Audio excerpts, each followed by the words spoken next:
Three, two, one. Wabarakatuh.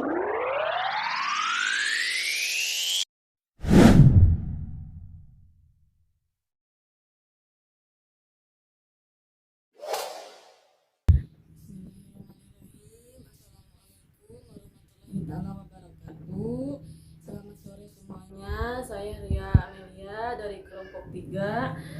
Untuk Bapak dosen yang saya hormati dan rekan-rekan yang saya hormati, sedikit ingin mempresentasikan tentang Islam dan modernisasi.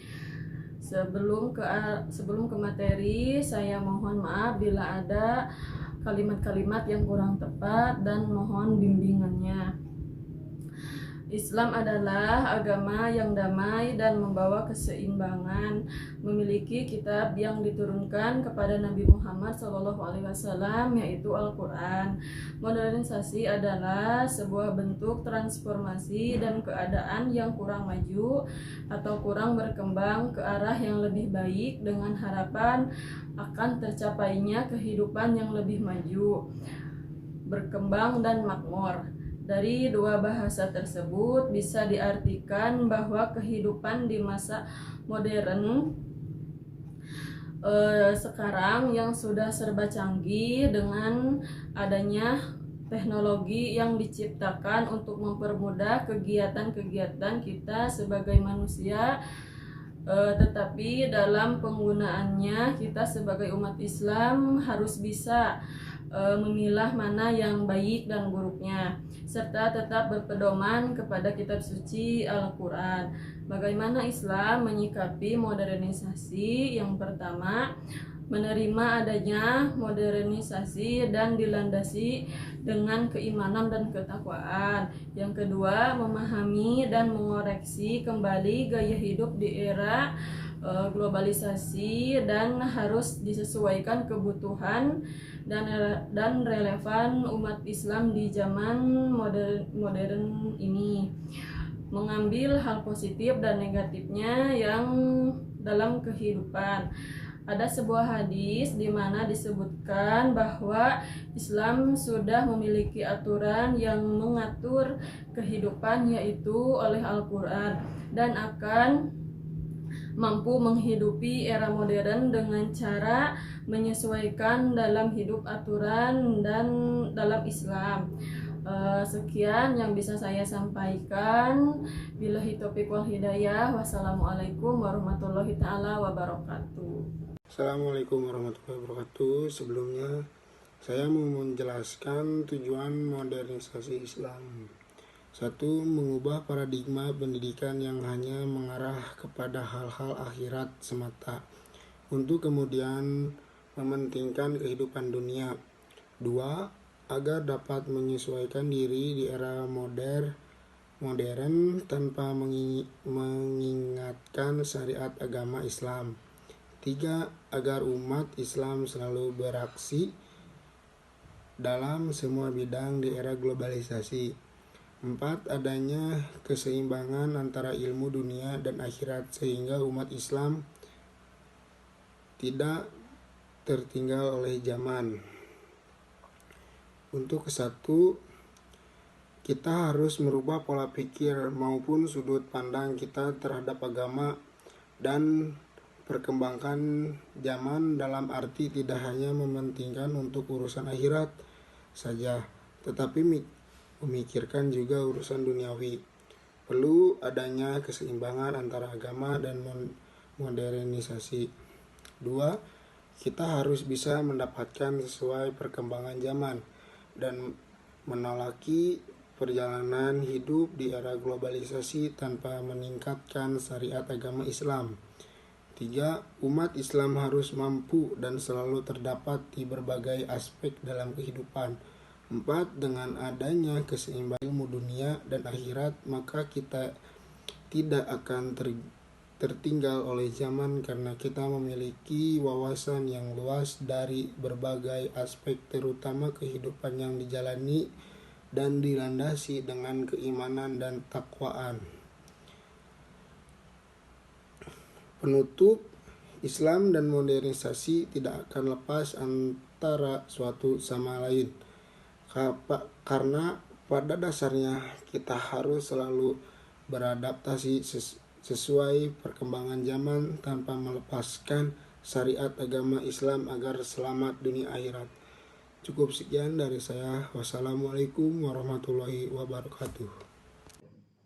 Assalamualaikum warahmatullahi wabarakatuh. Perkenalkan, nama saya Eka Permana Wijaya, kelompok 3 ya. Prodi Manajemen semester 1 kelas sore.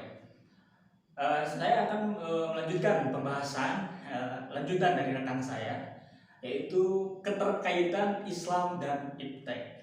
Nah, sebelumnya kita harus lebih tahu terlebih dahulu Islam itu apa sih, atau iptek itu apa. Nah, kita harus bahas ya terlebih dahulu. Untuk Islam merupakan agama yang dianut oleh kaum muslim dan muslimah, ya, yang berpedoman kepada kitab suci Al-Quran yang mana diturunkan oleh Allah Subhanahu wa Ta'ala kepada Nabi Muhammad SAW, yang dimana kitab Al-Quran sendiri merupakan sumber hukum Islam yang pertama dan hadis merupakan sumber hukum Islam yang kedua. Baik, kita lanjut ya. Sekarang untuk iptek. Nah, iptek itu apa sih? Secara umum lah.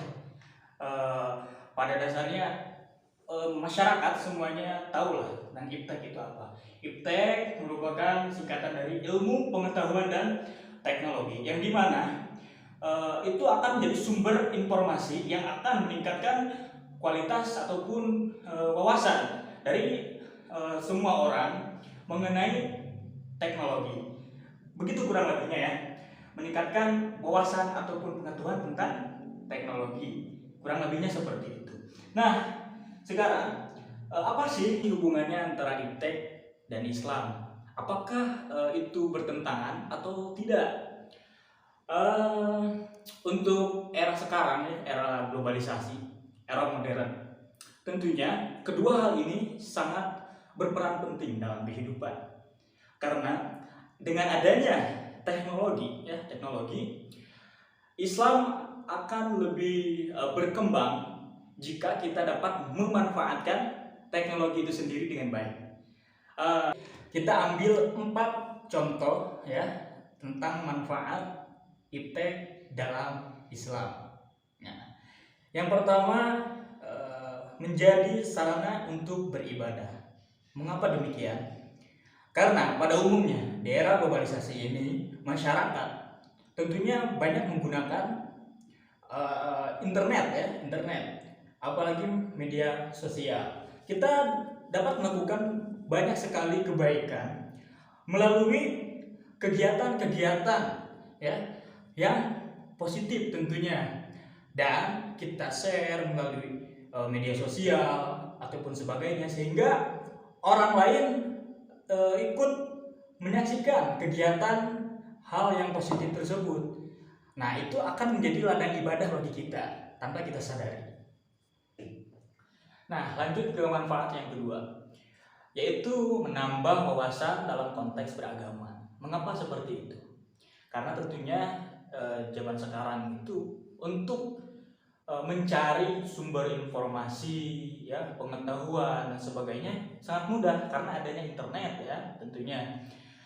Maka dari itu kita dapat menambah wawasan dalam konteks apapun, terutama dalam agama. Ya, salah satunya kita dapat lebih mengkaji dari misalnya perkembangan Islam dari zaman ke zaman, ya, dari pertama pada zaman Rasulullah, pada zaman para khalifah, ya, banyaklah dinasti-dinasti sampai sekarang. Nah, itu ada semua. Insya Allah kita dapat menemukan semua informasi terkait tentang Islam seperti itu. Jadi tidak hanya kita belajar di majelis-majelis pada umumnya, tidak hanya dari situ, tetapi kita juga dapat menggali informasi melalui internet seperti itu ya. Oke, kita lanjut ke manfaat yang ketiga ya. Apa itu manfaatnya? Yaitu mempermudah bersilaturahmi antar umat. Mengapa demikian? Karena kita ambil sederhananya saja. Contoh ya, misalkan pemuda di kampung A mengadakan tabligh akbar. Nah, kemudian kegiatan tersebut mereka upload melalui media sosial ya, sehingga dapat diketahui informasinya oleh masyarakat luas. Nah, setelah itu datanglah atau berkumpullah masyarakat dari manapun ke kegiatan tersebut, sehingga di sana timbullah silaturahmi antara satu sama lain. Nah, kita lanjut ke manfaat yang keempat. Umat Islam tidak tertinggal oleh zaman. Nah, intinya umat Islam nggak gaptek ya, gitu. Jadi dengan adanya teknologi, umat Islam sudah seharusnya untuk selalu menggali informasi, wawasan dan sebagainya, dan terus mengkaji ataupun mempelajari dengan sesuai perkembangan zaman, sehingga umat Islam tidak akan tertinggal oleh perkembangan zaman. Jadi bisa menyesuaikan, beradaptasi sesuai dengan perkembangan zaman. Oke, mungkin itu saja ya, 4 manfaat dari adanya iptek untuk umat Islam secara garis besarnya. Jadi pada intinya, Islam dan iptek sangat berperan penting di era globalisasi ini, karena kita dapat memperoleh manfaat-manfaat di dalamnya, sehingga umat Islam selalu bereksistensi kapanpun dan dimanapun sesuai perkembangan zaman. Kurang lebihnya mohon dimaafkan karena saya masih dalam tahap belajar. Assalamualaikum warahmatullahi wabarakatuh.